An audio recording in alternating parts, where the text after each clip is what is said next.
This is where they're intending to put this giant big box shopping center, and that would be like the first nail in the coffin of this wetlands when you start seeing commercial development, they think, all around. But there's a lot of people trying to oppose them too. So now it's just a standard commute. I'm just going to go on the freeway and go up to see ecargo.com now that I know where it is. Now the regenerative braking is turning the motor into a generator and sucking the energy of motion back into the batteries. A very satisfying feeling. You have mechanical brakes for emergency stops, but you normally don't ever use the brakes on an electric car. You learn to drive more conservatively. So this entire area is the estuary of the San Gabriel River. Right through here it was. Now it's been reduced to this.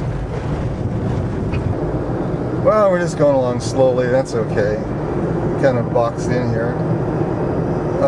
But every one of these cars that you see could be an electric car, of course, because they're not going 500 miles, are they? Most cars only go 30 miles a day. On average, that's what people drive. 30 miles a day times 30 days equals 1,000 miles a month. That's what the amount of miles that the average person puts on their car. So all these cars could be electric cars, or it could be mass transit, or it could be bicycles, or it could be walking even. We ignore the fact that a lot of our transportation could be mechanical walking scooters, bicycles, and mass transit.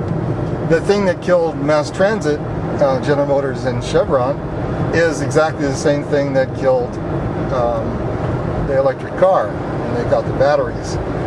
And we see here these roads all being subsidized by the federal government. They didn't happen by accident. Billions and billions of dollars of subsidies were handed out to the oil and auto companies to make the roads and to pay them to drill for oil, which is regarded as a necessity.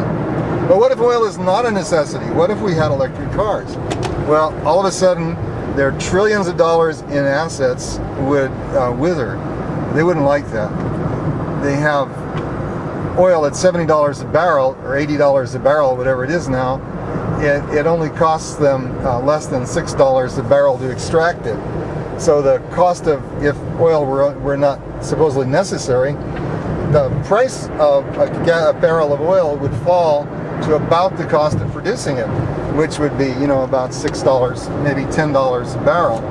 And the price of gasoline would come down, to maybe $1.80 a gallon if there were electric cars. But the reason that they can monopolize the transportation is because there is no alternative electric cars. If they just let a number of people have electric cars, that would dramatically lower the price of gasoline and the cost of oil, price of oil, because there would be an alternative. And all these people, are driving around because they're convinced there's no other way to get around. And frankly, to be honest, in Los Angeles and most cities with urban sprawl, there really is no other way to get around. You can sneer at people on the freeways, but understand that if you really want to live in this society, you want to get to your job, you have to use the freeways. And there's no buses, there's no other alternative. You can't live where you work. You work where you can, and you live where you must. That's pretty much the way it is, and you have to drive cars. And that's